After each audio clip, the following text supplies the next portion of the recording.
conduit. Bien observez ceci maintenant alors que nous tirons vers la fin. Le verset 11. Nous désirons que chacun de vous montre le même zèle pour conserver jusqu'à la fin la pleine espérance, en sorte que vous ne vous relâchiez point, mais que vous imitiez ceux qui, par la foi et la persévérance, héritent des promesses. Maintenant, juste une remarque de plus. Lorsque Dieu fit la promesse à Abraham, parce qu'il ne pouvait jurer par un plus grand que lui, il jura par lui-même et dit, « Certainement, je te bénirai et je multiplierai ta postérité. » Quand Dieu rencontra Abraham, Abraham a reçu cette alliance sans aucun mérite du tout. L'alliance a été conclue avec Abraham. C'est absolument la grâce en tout et pour tout. Abraham n'était pas le meilleur homme, il n'était pas un homme saint, il n'était qu'un homme ordinaire. Mais Dieu, par élection, a choisi Abraham. C'est parce que Dieu l'avait élu. Ce n'est pas qu'Abraham l'avait voulu ou qu'Abraham avait fait quelque chose ou qu'il était un homme bon, car il n'avait absolument pas de mérite du tout, mais c'était le choix de Dieu. Dieu avait choisi Abraham. Aujourd'hui, comme je l'ai dit, je pense que nous choisissons nos prédicateurs, nous allons ça et là et disons, eh bien, un des diacres doit partir, cherchons le meilleur homme de cet édifice pour qu'il le remplace. Le pasteur doit être destitué, prenons un meilleur. Parfois, ce n'est pas correct. Quand ils ont choisi un homme pour prendre la place de Judas, ils ont pris l'homme qu'il ne fallait pas.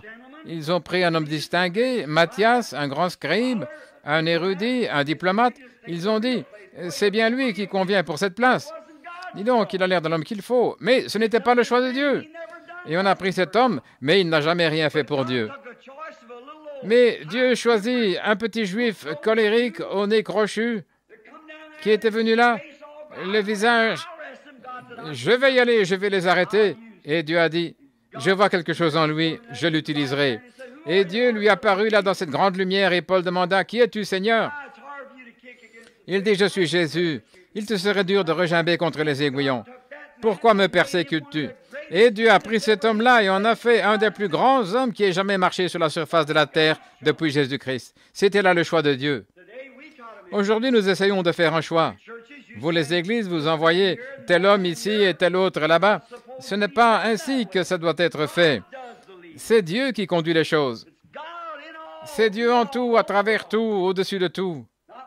Il ne s'agit pas de ce que déclarent certains documents d'une certaine Église, c'est ce que Dieu a dit à ce sujet qui fait la différence.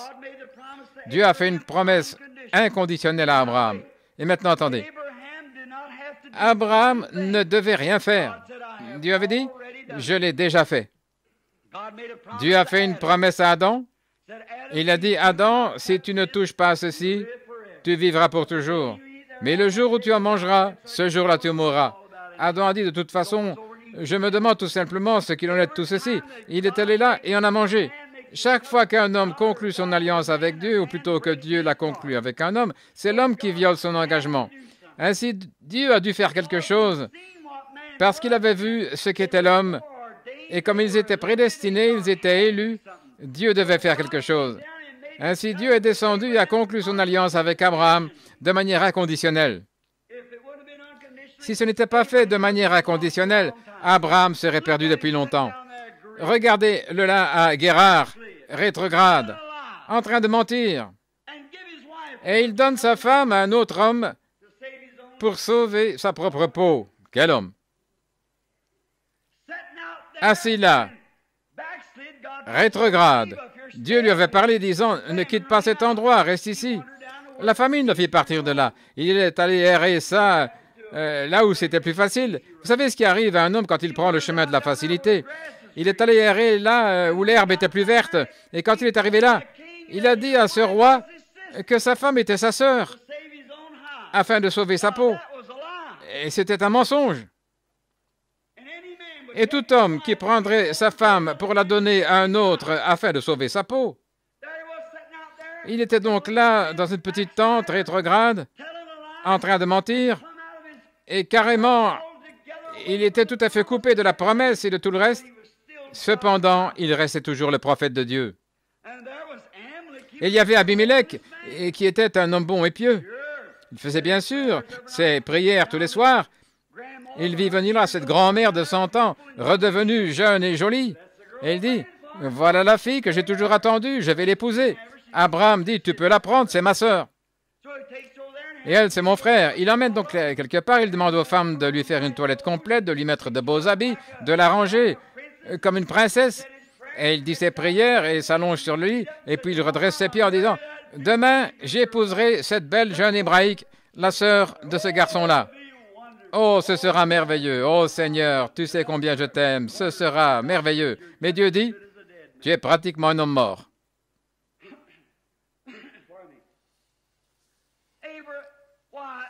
Eh bien, Abraham était assis là, en train de mentir, rétrograde, et il y avait là cet homme, un homme honnête et juste, un homme intègre. Eh bien, dit-il, « Seigneur, tu connais l'intégrité de mon cœur. Ne m'a-t-il pas dit qu'elle était sa sœur? » Et il a dit, « Je connais l'intégrité de ton cœur. C'est pourquoi je t'empêche de pécher contre moi. » C'est vrai. Je connais l'intégrité de ton cœur, mais son mari est mon prophète. Alléluia.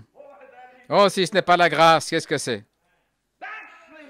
Il est rétrograde, il ment et est assis là, mais il est toujours mon prophète. Prends une offrande et va vers lui et rends-lui sa femme, sinon tu es un homme mort. Je n'écouterai plus tes prières. Que lui prie pour toi. Amen. Vous y voilà. C'est mon prophète. Eh bien, vous dites, « Oh, j'aimerais être Abraham. » Si nous sommes morts en Christ, nous sommes la postérité d'Abraham et nous sommes héritiers selon la promesse. C'est vrai. C'est ce que dit la Bible. Voudriez-vous le lire? Eh bien, la Bible dit que la promesse n'était pas seulement faite à Abraham et à ses postérités. Abraham avait sans doute beaucoup de postérités, beaucoup d'enfants. Ismaël était son enfant. Il eut 7 ou 8 enfants d'une autre femme, Kétura, après la mort de Sarah. Mais voyez-vous, la postérité, c'était celle qui était promise, Isaac. Et par Isaac est venu Christ, et nous sommes venus par Christ. La promesse est inconditionnelle. Alors qu'en est-il d'Abraham? Eh bien, ça n'aurait été fini de lui, il lui aurait été impossible de revenir encore. Certainement qu'il aurait été impossible pour Saül de revenir encore si on devait lire l'Écriture de cette façon-là. Voyez-vous? Mais il n'en était pas ainsi. La promesse de Dieu demeure éternellement. Lisons ici juste un instant. Je veux que vous le lisiez, je veux que vous preniez Galates 3,16 et que vous lisiez ceci et que vous voyez ce qu'est la promesse, que vous voyez si oui ou non nous sommes sa promesse. 3,16, écoutez. Très bien. Je vais lire aussi le verset 15. « Frères, je parle à la manière des hommes, un testament en bonne forme, bien que fait par un homme, n'est annulé par personne et personne n'y ajoute. »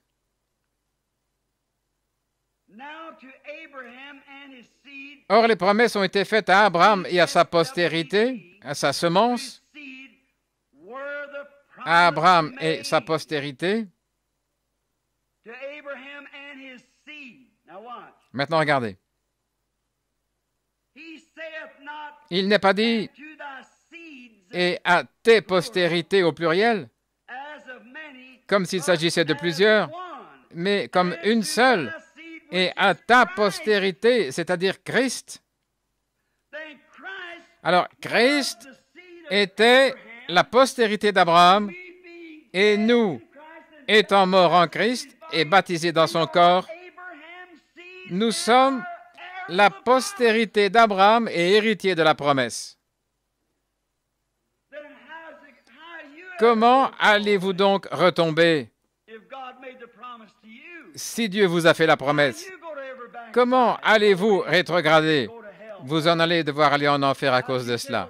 Maintenant, vous dites, eh bien, nous est-il possible de rétrograder? Absolument. Et si vous rétrogradez, vous serez corrigé, soyez-en sûrs. Abraham l'a été, et les autres aussi, et vous le serez. Ne pensez pas que cela vous donne le droit de pécher. Non. Vous payerez pour tout ce que vous faites. Vous en récolterez ce que vous semez. Si vous commettez un petit péché, vous récolterez toute une bassine pleine, c'est vrai. Mais mon frère, cela ne veut pas dire que vous soyez perdu. C'est tout à fait vrai. Abraham a récolté exactement ce qu'il avait semé, c'est vrai. Mais il était toujours sauvé. Cette alliance que Dieu a conclue avec Israël, ils ont perdu leur héritage, ils ont perdu la terre promise et sont descendus en Égypte, mais ils n'avaient pas perdu leur alliance.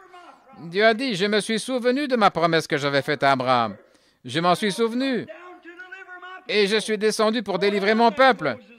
Voilà Moïse, et dit à Pharaon que j'ai dit, laisse aller mon peuple, je me souviens avoir fait une promesse à Abraham et sa postérité. Et il en est de même pour nous.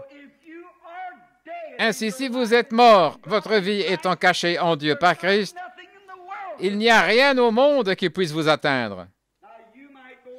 Maintenant, vous pourriez vous conduire mal.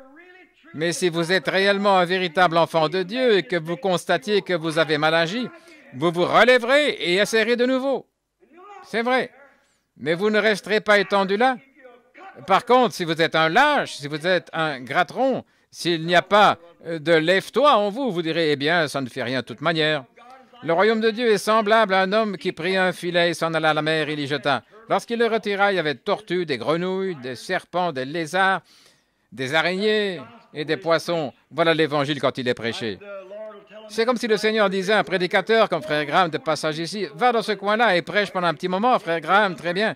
Il prend son filet, va de ce côté, commence à pêcher, jeter le filet. Je suis en train de tirer, les voilà Seigneur, tu sais ce qu'ils sont. Je tire à nouveau le filet, très bien, les voilà Seigneur. Maintenant, la tortue, dès le départ, était une tortue. C'était une tortue dès le départ. Elle s'est simplement trouvée prise dans le filet. C'est vrai. Et c'est ainsi que les gens se trouvent pris dans leurs émotions. Oh, alléluia, alléluia, que le Seigneur soit loué, gloire à Dieu, alléluia. Ils sont tombés dans le filet, c'est tout. Si ce vieil esprit de tortue est en eux, cela ne durera pas longtemps. Ils diront, eh bien, je vous dis, les voilà qui repartent en rampant. Et la vieille dame écrevisse dira, mais je peux tout simplement pas comprendre ça. Et vous, mademoiselle araignée, qui est assise là un petit moment, elle fera plop, plop et retournera aussitôt. Eh bien, il n'y avait pas de toute manière rien de vrai là-dedans. Mademoiselle Serpent dira, oh, c'est une bande d'exaltés, voilà tout ce qu'il en est. J'irai là où il y a plus de bon sens. Eh bien, vous êtes dès le départ un serpent. Le filet de l'Évangile vous a simplement pris. Mais le poisson est amené à la table du maître. C'était un poisson dès le départ. Sa semence était celle d'un poisson. Et dès le départ, c'était un poisson. Et Dieu connaissait ces poissons dès la fondation du monde. Alléluia. Rappelez-vous que tous aspirent les mêmes eaux boueuses là-bas. Ils aspirent tous l'eau du même ruisseau. C'est vrai. Nous avons tous bu au même rocher spirituel. Tous ont bien mangé de la manne dans le désert. Caleb et Josué ont mangé la même manne que les autres. Mais ces derniers ont tous péri dans le désert. Mais il y avait 2 élus qui devaient passer de l'autre côté et ils ont traversé. C'est vrai. Nous avons tous été amenés à boire la même fontaine. Mais ce ne sont pas tous ceux qui boivent qui sont sauvés. Nous avons tous été amenés à crier ensemble, nous avons été amenés à nous réjouir ensemble, mais ce sont les élus qui sont sauvés. Avez-vous remarqué qu'il est dit, dans les derniers jours, les 2 esprits seront si proches que cela séduirait, si c'était possible, même les élus. Si c'était possible. Voyez-vous, voilà le véritable esprit de Dieu. On était élus pour la vie éternelle. Maintenant, nous allons terminer. Ensuite, Frère Neville continuera à partir de là où je m'arrête aujourd'hui. Très bien. Voici ce que je veux dire. Une alliance que Dieu a confirmée antérieurement ne peut pas être annulée. Et ainsi, la promesse rendue sans effet par la loi survenue 430 ans plus tard, c'est ça la promesse que Dieu a faite à Abraham avant même que la loi n'existe. C'est la promesse qu'il avait faite à Abraham. Car si l'héritage venait de la loi, il ne viendrait plus de la promesse. Or, c'est par la promesse que Dieu a fait à Abraham ce don de sa grâce. Pas parce que vous faites, pas par des lois de votre Église, en adhérant à l'Église ou toute autre loi. C'est absolument un acte de grâce de Dieu pour vous. Vas-y, voilà. Écoutez. Pourquoi donc la loi? Elle a été donnée ensuite à cause de la transgression jusqu'à ce que vint la descendance à qui la promesse avait été faite. Cela n'est-il pas aussi clair que le jour? Elle a été donnée pour servir jusqu'à ce que vint la postérité qui était Christ, à qui la promesse avait été faite.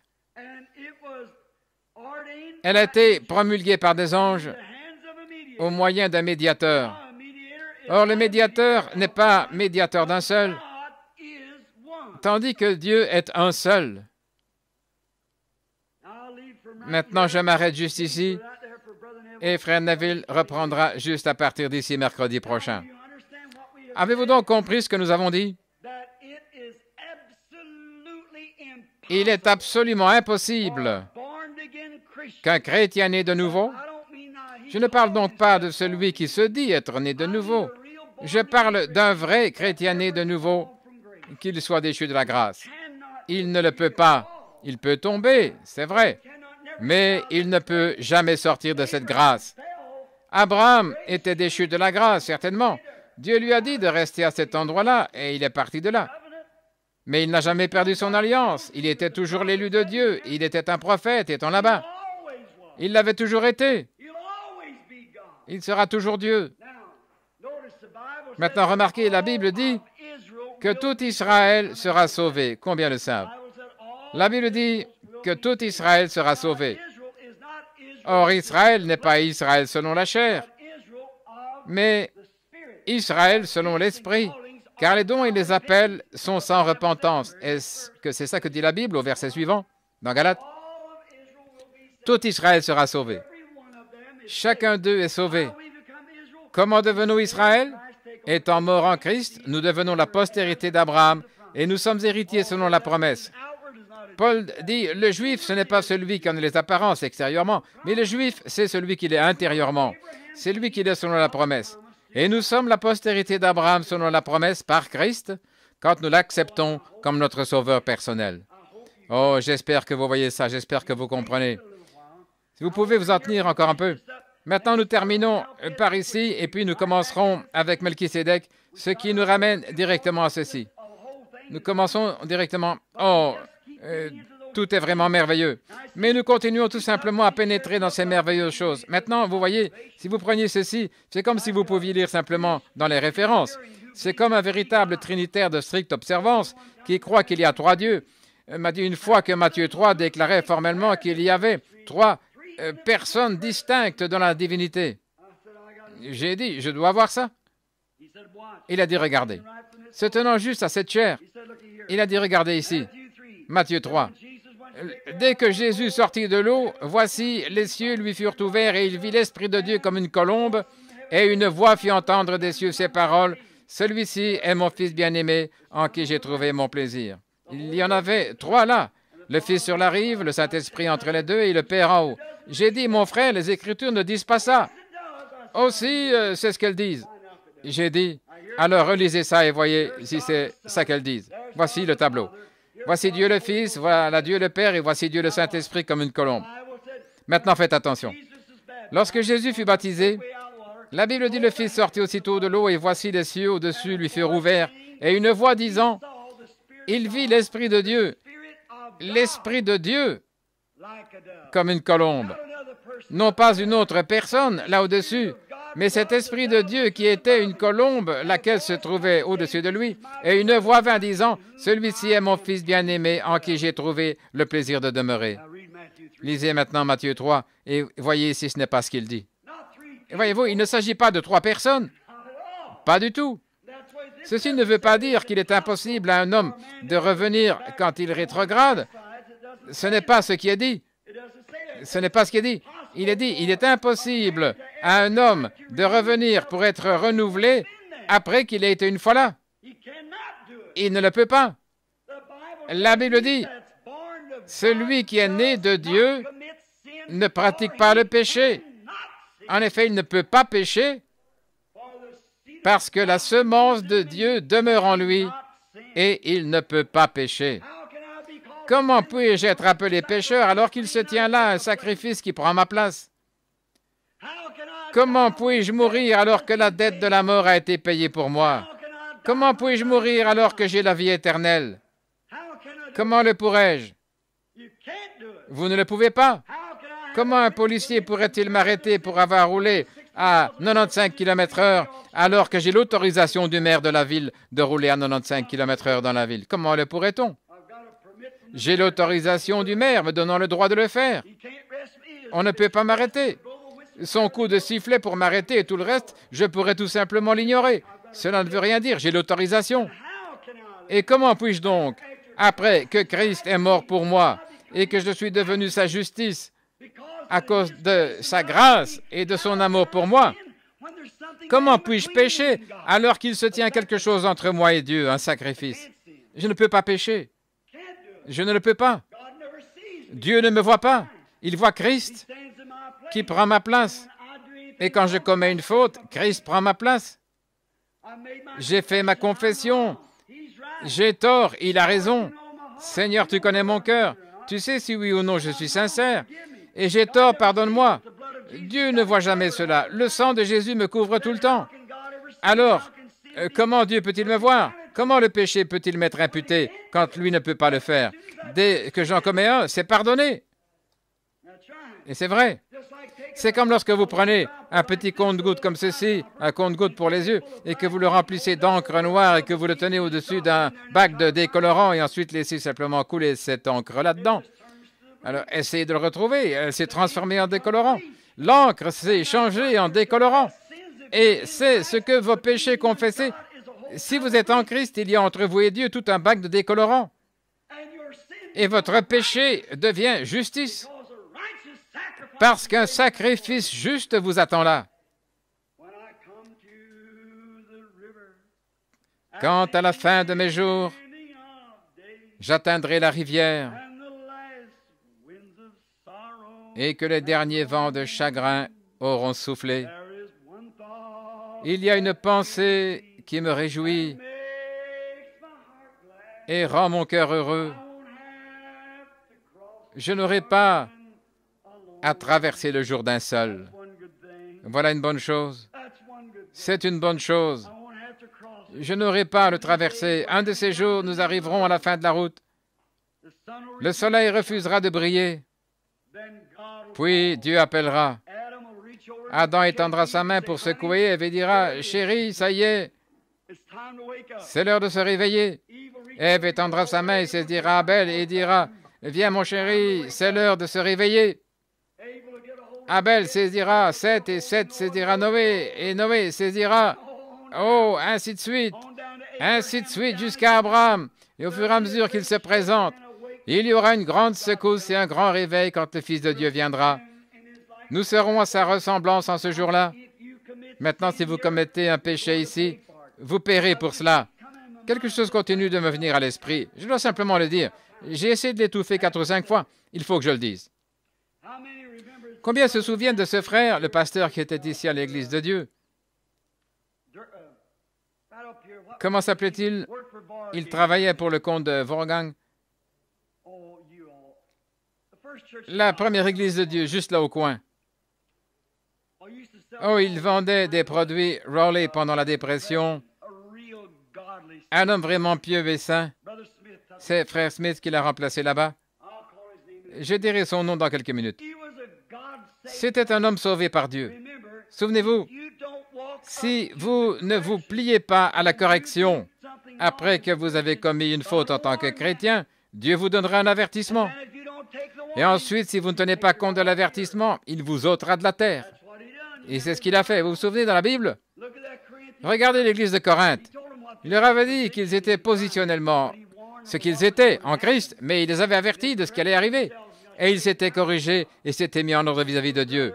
Et ce jeune frère, c'était un merveilleux jeune frère, je crois, un homme que Dieu avait sauvé. Et il s'est trouvé un emploi là chez Wolfgang. Si certains membres de sa famille sont présents ici, j'espère que vous ne pensez pas, je ne vous connais pas si vous êtes présents ici, mais Ramsey, frère Ramsey. Combien se souviennent de frère Ramsey de l'Église de Dieu là? Certainement vous vous souvenez, un merveilleux jeune homme. Et il venait chez moi et nous parlions ensemble, nous nous asseyions et nous pleurions, nous tenions par les mains un véritable chrétien. Un jour, je suis entré là, je revenais d'à peine une série de réunions d'outre-mer et je vérifiais ma voiture. Frère Ramsey a dit, que puis-je faire pour toi, Billy? Et j'ai dit, vérifie là, frère Ramsey, change l'huile. OK, a-t-il dit, c'est parfait. Il a ajouté, tu as eu de belles réunions. J'ai dit, oh frère Ramsey, c'était merveilleux. J'aurais souhaité que tu m'accompagnes à de ces jours. Pourquoi ne viendrais-tu pas avec moi? Et il a dit, je ne sers plus le Seigneur, Billy. Je me suis retourné, j'ai dit, qu'est-ce que tu as dit? Et il a dit, je ne le sers plus. Et puis il s'en est allé. Je me suis dit, oh oui, il s'en va. Je suis passé, je suis revenu. Je suis monté dans ma voiture et arrivé à la maison, j'ai commencé à y penser. Je ne sers plus le Seigneur. Le Seigneur a mis dans mon cœur de retourner lui reposer la question. J'ai dit, Méda, garde la maison. Je suis entré, je suis monté dans la voiture et je suis retourné là-bas. Je me suis à nouveau arrêté. Je suis entré chez Wolfgang. J'ai dit, frère Ramsey, je veux te poser une question. Il a dit, très bien, Billy. Tu venais de dire il y a un instant que tu ne sers plus le Seigneur. Tu me taquinais simplement, n'est-ce pas? Il a dit non. Il dit, frère Ramsey, tu ne parles pas sérieusement. Il a dit si. J'ai dit, tu ne l'aimes pas? Si je l'aimais, je le servirais, n'est-ce pas, Billy? Et il s'est éloigné. Il dit, dis donc, frère Ramsey. Il a dit, je ne veux plus en parler. Je suis rentré à la maison, je suis entré dans une chambre, j'ai fermé la porte. Oh, vous savez, ce qu'on peut être vraiment abattu, comme un enfant à qui on a arraché des biscuits ou quelque chose comme ça. Vous savez, je me suis dit, quoi? C'est pas possible.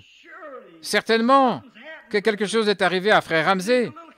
Et il y a un jeune garçon de couleur appelé Jimmy, il fréquente cette église. Vous savez, il boite un petit peu. Son nom m'échappe. Il travaille ici chez Wolfgang, il conduit une dépanneuse. Il m'a rencontré, il m'a dit, vous savez, référent Branham, il a dit, je ne sais pas ce qui se passe avec notre docteur Ramsey. Il a dit, je lui ai parlé l'autre jour et j'ai dit, tous par ici, nous avions peur d'ouvrir même la bouche. Vous avez été un homme pieux. Mais il a pris sa licence de prédicateur, il s'est dirigé vers le panier, il l'a déchiré et l'a jeté dans le panier en disant, je ne veux plus rien avoir là-dedans. Il a dit, hé, monsieur, dites donc, vous ne devriez pas faire ça. Et il a dit, oh, Jim, j'en ai fini de servir le Seigneur. Et il continue en disant, vous ne parlez pas sérieusement. Puis il m'a parlé disant qu'il était venu pour rôder ses soupapes le jour de la fête du travail, je crois que c'était ça. Et il a dit, eh bien, je veux que tu viennes m'aider, Jim. Il a répondu, je vous aiderai quand je serai revenu de l'église, mais tout d'abord, je vais à l'église. Il a dit que lorsqu'il est revenu, M. Ramsey rôdait les soupapes de sa voiture et lui a dit, Jimmy, va de l'autre côté de la rivière, les cafés sont fermés ici, va de l'autre côté et achète-moi une caisse de bière. Il a dit, M. Ramsey, j'ai été coupable de beaucoup de choses, mais jamais je ne serai coupable d'acheter une caisse de bière pour un serviteur du Seigneur. Il a dit, non, monsieur, je ne ferai jamais ça. Et il a dit, allons, on va me l'acheter, Jim. Il a dit, monsieur Ramsey, je rôde vos soupapes, mais si vous prenez de la bière, vous irez l'acheter vous-même. Je n'irai jamais acheter une telle chose pour un serviteur du Seigneur. Ainsi, Ramsey a sauté dans la voiture de Jimmy, il a traversé la rivière, il est revenu un peu surexcité avec une caisse de bière et il buvait. Il a commencé à se dégrader, il est tombé malade, voyez-vous. Dieu ne pouvait pas lui parler. Je l'ai averti, j'ai fait tout ce que j'ai pu. Frère Smith est allé auprès de lui pour l'avertir. Tout le monde a essayé ce qu'on pouvait. Mais il faisait non de la tête. Que s'est-il passé? Il est tombé malade et il est mort. Cela montrait qu'il était sauvé. Si Dieu ne pouvait le ramener à l'obéissance, il devait l'ôter de la terre et le ramener à la maison. C'est exactement ce que dit la Bible. C'est ce que la Bible promet. Si vous ne supportez pas la correction, vous devrez rentrer à la maison. Ainsi, Dieu ne peut pas vous perdre après qu'il vous a sauvé, mais il peut abréger vos jours ici-bas et vous faire payer pour chaque péché que vous avez commis. Ainsi, si vous péchez, vous allez devoir payer pour ce que vous avez fait. Souvenez-vous de ça. Maintenant, que le Seigneur soit avec vous. Je crois ce soir que frère Ramsey était sauvé. Je le crois absolument.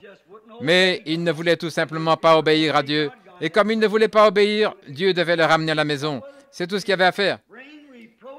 Pourquoi il aurait couvert d'opprobre et de honte le sang par lequel il a été sanctifié? Est-ce vrai? Il aurait tenu pour profane l'alliance. C'est exactement ce que dit cette lettre aux Hébreux. Il est impossible qu'il soit perdu. Néanmoins, il aurait apporté la honte et le déshonneur. Aussi Dieu devait-il l'ôter de la terre et le ramener à la maison. C'est exactement ce qui devait arriver. Maintenant que le Seigneur vous bénisse alors que nous inclinons la tête.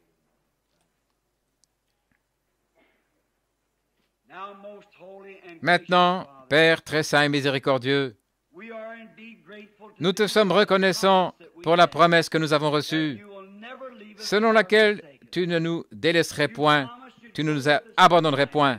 Tu as promis que tu serais avec nous tout au long de la vie jusqu'à la mort. Tu serais auprès de nous. Tu as promis de nous donner la vie éternelle. Tu nous l'as donnée gratuitement. Nous ne la perdrons jamais. Celui qui vient à moi a la vie éternelle. Et si c'est la vie éternelle, elle n'a pas de fin. Et tu as promis de nous ressusciter au dernier jour. Nous en sommes très reconnaissants. Nous te remercions de ce que ta parole nous l'enseigne. Cela nous donne une espérance sûre. Cela nous montre que notre Père est amour. Il nous aime et il nous a choisis. Tu as dit, ce n'est pas vous qui m'avez choisi, mais moi je vous ai choisi et je vous ai établi. Et je te remercie, Père, d'avoir fait cela. Et beaucoup sont présents ici ce soir qui sont aussi destinés à la vie éternelle et qui ont reçu Jésus-Christ comme leur sauveur personnel. Et les fruits de l'Esprit accompagnent leur vie. La bonté, la douceur, l'humilité, l'amour, la joie, la paix, la patience, la bienveillance. Nous sommes reconnaissants pour cela. Et nous prions, Père, que s'il y en a ici ce soir qui n'ont pas ces fruits, qui doivent les accompagner, mais qui s'appuient sur quelque chose de fantastique, parce qu'ils se sont emballés un jour, parce qu'ils ont été saisis par l'émotion, ils se sont sentis bien, ils peuvent avoir crié, ils peuvent avoir fait beaucoup de choses.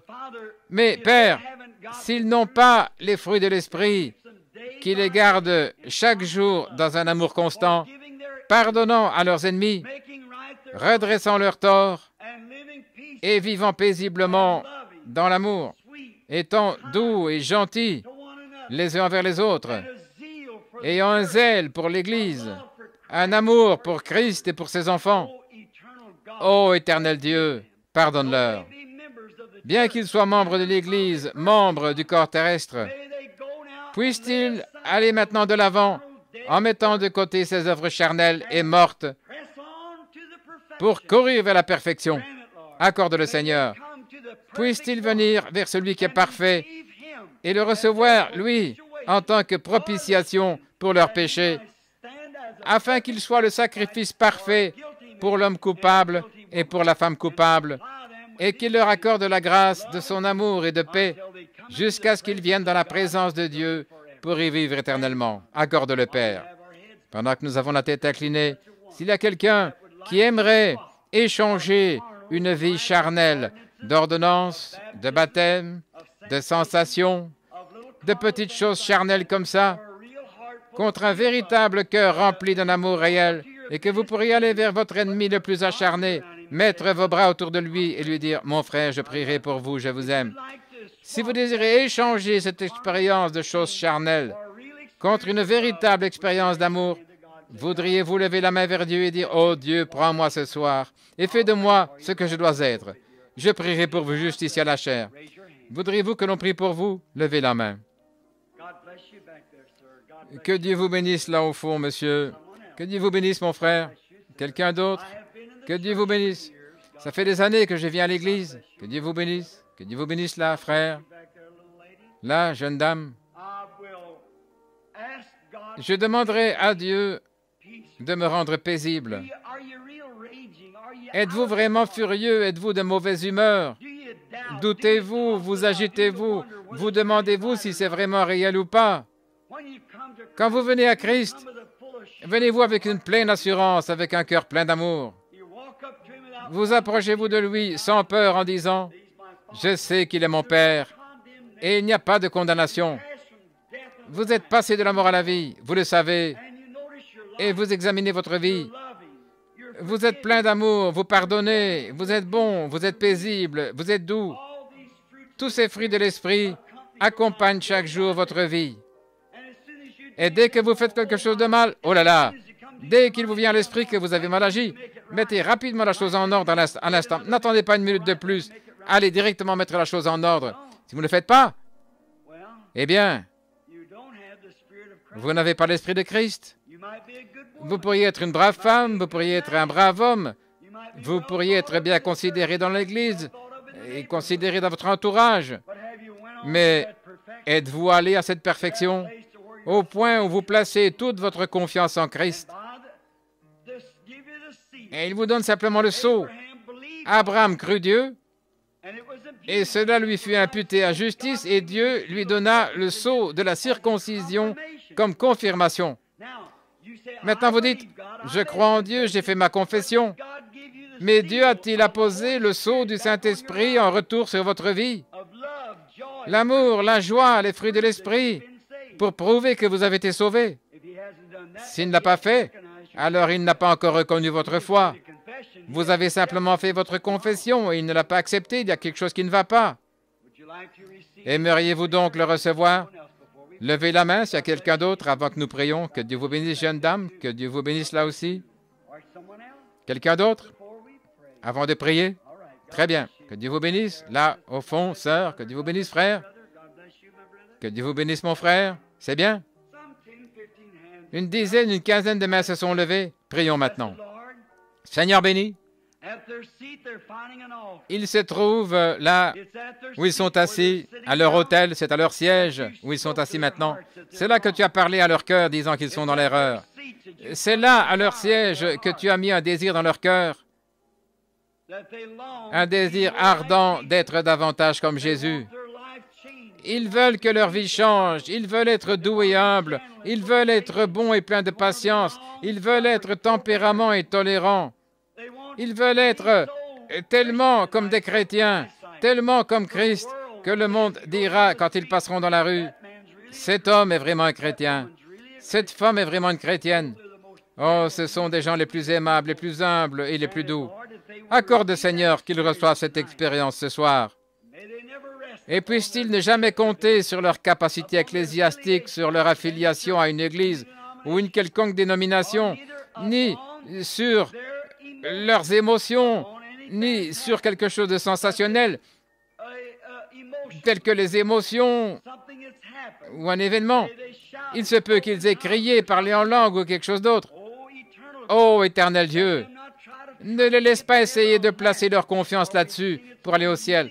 Car tant de fois nous avons vu cela faillir lamentablement.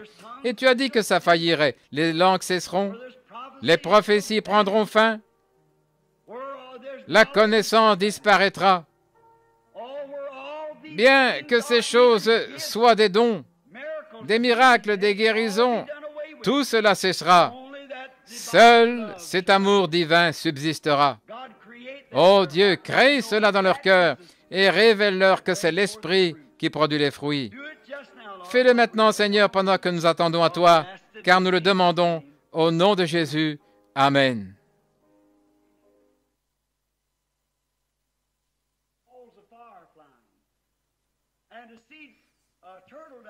Oh, des boules de feu qui voltigent et voir des tourterelles faisant des va-et-vient dans la salle et voir Christ apparaître avec des épines dans ses mains. Oh, saviez-vous que c'est du trucage de l'Antichrist? Il a dit, quand ces choses commenceront à arriver, redressez-vous, votre délivrance approche. Voilà donc la raison pour laquelle j'aime mettre à profit chaque minute pour l'Église, pour vous fortifier. Il se peut que Frère Neville ne soit pas toujours avec nous. Je crois que Frère Neville est un bon et solide enseignant de l'Évangile. Nous ne savons pas ce qui se glissera à cette chair. Et si cela arrivait effectivement, mes brebis connaissent ma voix. Restez avec cette parole. N'abandonnez jamais cette parole. Tenez-vous-en strictement à elle. C'est pour la liberté que Christ vous a affranchi. Demeurez ferme. Ne vous laissez pas mettre encore sous le joug de la servitude et tout le reste. Demeurez ferme et libre. Que Dieu vous bénisse. Nous n'avons rien à craindre dans ce monde. On se demande toujours, j'observe les gens qui viennent pour compris. Pour eux, ils se glissent dans la ligne de prière. Dès qu'ils apprennent qu'il y a une campagne de guérison, ils entrent dans la ligne de prière. Et ils entrent dans une autre ligne de prière. Je ne les condamne pas. Ils essaient de trouver un soulagement, mais ils s'y prennent mal. Vous faites le contraire de ce que Dieu vous a demandé de faire, voyez-vous. Quand vous vous approchez avec assurance du trône de grâce et que vous croyez que ce que vous avez demandé, vous le recevrez, tenez-vous-en à cela. C'est de cette manière qu'il faut faire. Il ne s'agit pas simplement d'aller de mission en mission, d'église en église et de campagne en campagne. Eh bien, ils ont transformé ces campagnes de guérison comme un tas de non-sens. Certainement. On en arrive au point où des gens intelligents se retournent et se demandent ce qu'il en est de tout ça. Dieu ne veut pas ces choses-là. La guérison ne devrait pas s'exercer que dans des campagnes. La guérison devrait s'exercer dans chaque église locale. Tous ces dons doivent opérer. Mais ne perdez pas la tête avec ces dons. Ne prêtez aucune attention aux dons. Dieu veut que vous utilisez pour quelque chose, mais cherchez le donateur. Une fois, Martin Luther, après avoir parlé en langue, on lui a demandé pourquoi il ne prêchait pas cela. Il a dit, si je prêchais cela, mes gens rechercheraient le don au lieu du donateur. C'est vrai. Une fois, Moody, en parlant, et comme il prêchait tellement sous l'inspiration, il parlait en langue. Il a dit, oh Dieu, pardonne-moi d'avoir marmonné des paroles insensées. Certainement. Voyez-vous, ils avaient ces choses. Nous croyons ces choses. Mais elles doivent être mises à leur place et elles ne peuvent être établies comme des évidences. Il ne reste plus rien dans la Bible comme évidence du Saint-Esprit, excepté les fruits de l'Esprit. Trouvez un passage où Jésus a dit cela. Oui, monsieur. L'évidence du Saint-Esprit, c'est le fruit de votre esprit. Jésus l'a dit. C'est à leurs fruits que vous les reconnaîtrez. Et le fruit de l'Esprit, c'est l'amour, la joie, la paix, la longanimité, la bonté, la paix, la bienveillance, la douceur. Mais le fruit de l'ennemi, c'est l'hostilité, l'inimitié, la malice, les disputes et tout le reste. Voilà les fruits de l'ennemi. Si vous pouvez juger par votre manière de vivre où vous en êtes avec Dieu. Si tout votre cœur est amoureux de lui, et si vous l'aimez, et si vous êtes bon et vivez avec lui chaque jour, vous savez que vous êtes passé de la mort à la vie. S'il n'en est pas ainsi, et si vous agissez autrement, vous êtes tout simplement en train d'imiter un chrétien. C'est vrai. Et toutes les imitations charnelles seront certainement dévoilées. Nous savons cela. Ne menez donc pas ce genre de vie. Vous ne devez pas le faire. Pourquoi accepteriez-vous un substitut alors que tous les cieux là-haut sont pleins de bonnes choses et de choses réelles? Certainement. Laissez-moi choisir Dieu. Voilà ce que je désire. Amen. Maintenant, quelqu'un est-il venu pour qu'on prie pour lui? Si oui, levez la main. Nous avions eu le service de guérison ce matin. Cette dame-ci? Très bien, sœur. Voudriez-vous vous avancer? Et que notre frère, l'ancien, ici présent, pourriez-vous venir maintenant pour oindre d'huile?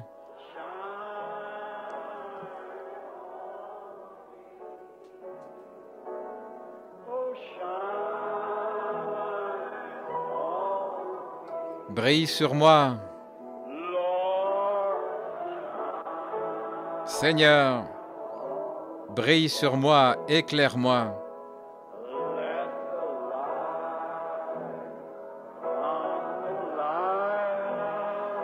Que la lumière du phare brille sur moi.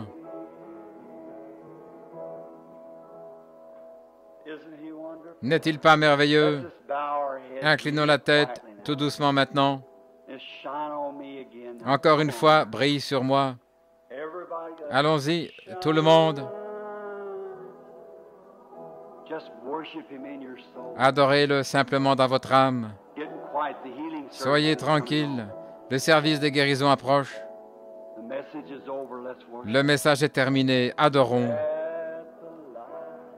Que la lumière qui vient du phare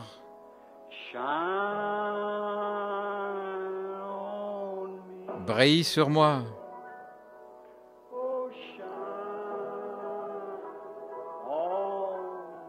Oh, éclaire-moi, brille sur moi, Seigneur.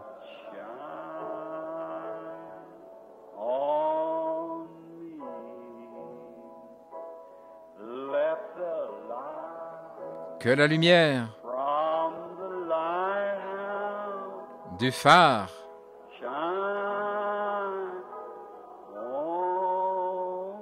brille sur moi.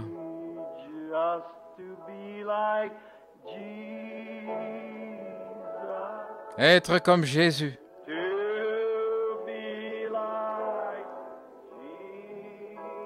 Être comme Jésus.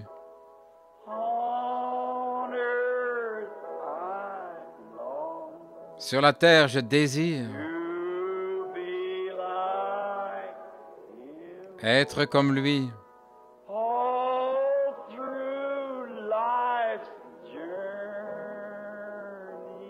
Pendant tout le voyage de la vie,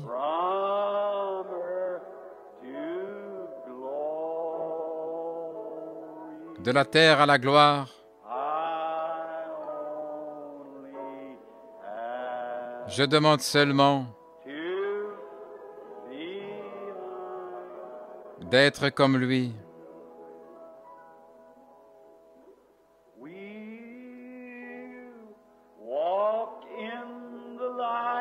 Nous marchons dans la lumière,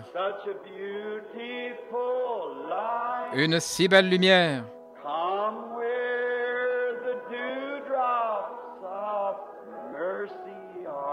Viens là où les gouttes de la miséricorde étincellent. Viens tout autour de nous, nuit et jour. Jésus, la lumière du monde.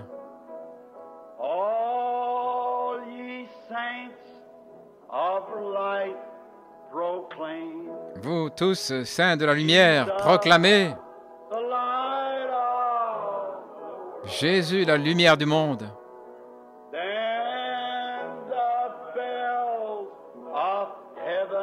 Alors les cloches du ciel vont sonner.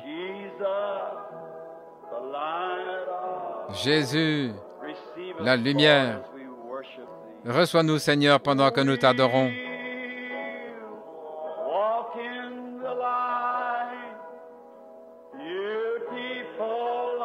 Nous marcherons dans la belle lumière.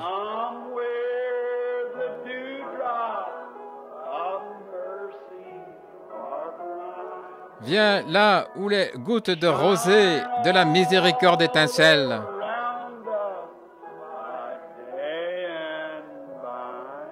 Brille tout autour de nous, nuit et jour. Jésus, la lumière du monde.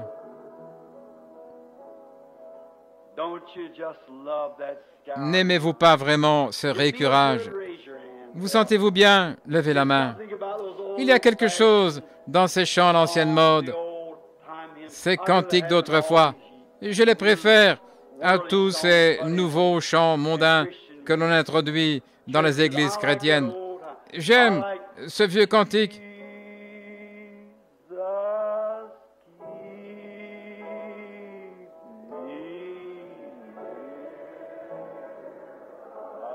Jésus, garde-moi près de la croix.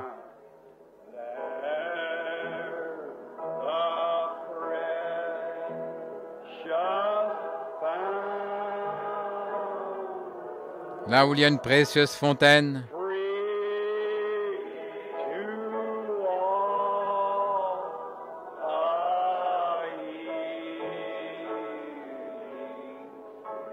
gratuite pour tous, un fleuve qui guérit.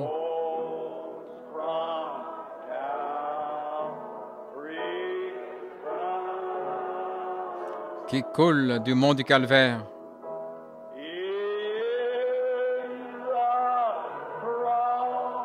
À la croix,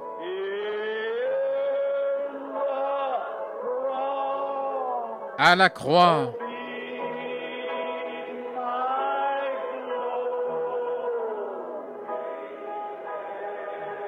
soit ma gloire à jamais.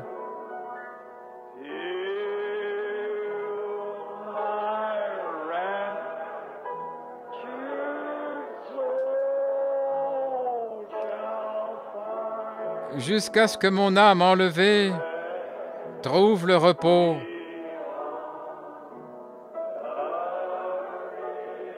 Au-delà du fleuve.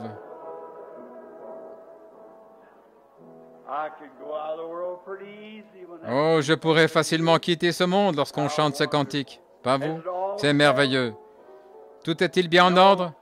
Vous savez, je suis heureux d'avoir pu mettre tout en ordre, pas vous. Les vieux problèmes ont été complètement réglés il y a longtemps. Je lui ai dit, Seigneur, je ne voudrais pas avoir des ennuis là-bas, au fleuve. Je veux être sûr maintenant. Je veux le connaître. Je veux le connaître. Il y a une grande fosse noire placée devant chacun de nous.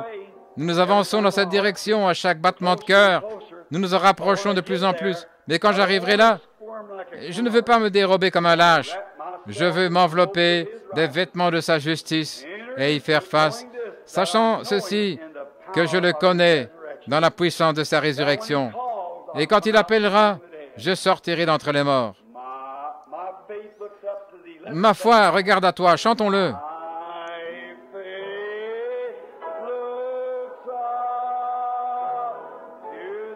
Ma foi regarde à toi.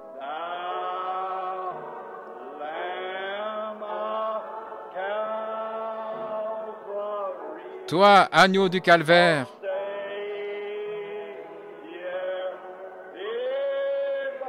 Sauveur divin.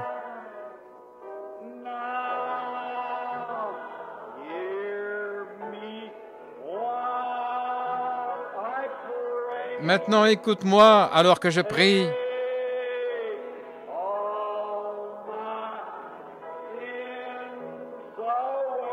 Enlève tous mes péchés.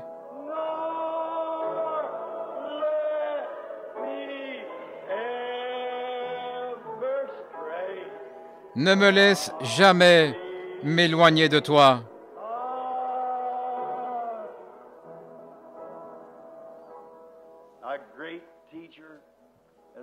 Ô glorieux Maître, comme tu nous l'as enseigné dans toute ta merveilleuse parole, nos cœurs frémissent pour la grâce de l'enlèvement, sachant que nous sommes passés de la mort à la vie. Tout ça, c'est grâce à la bonté de notre Seigneur Jésus, qui nous a appelés et nous a lavés dans son sang, et nous a présentés devant le trône de Dieu sans défaut, sans reproche, car il a pris nos péchés. Nous sommes sans péché. Dieu a mis notre iniquité sur lui, et il a été meurtri pour nos transgressions. Oh, combien nous l'aimons, le grand agneau de Dieu. Et nous prions, Père, que tu nous donnes de nous exprimer, de parler, afin de témoigner aux autres, pour qu'ils le connaissent aussi et l'aiment, car lui les aime. Accorde-nous cette grâce. Et merci, Père, pour ces bébés nouveau-nés qui viennent d'entrer dans le royaume de Dieu. Puissent-ils trouver une bonne église locale quelque part où ils te serviront jusqu'à ce que la mort les libère de ce vieux corps de pourriture, de douleur et de maux, et présente-les devant lui sans défaut, sans reproche, dans le siècle à venir, ayant la vie éternelle, car nous le demandons en son nom. Amen.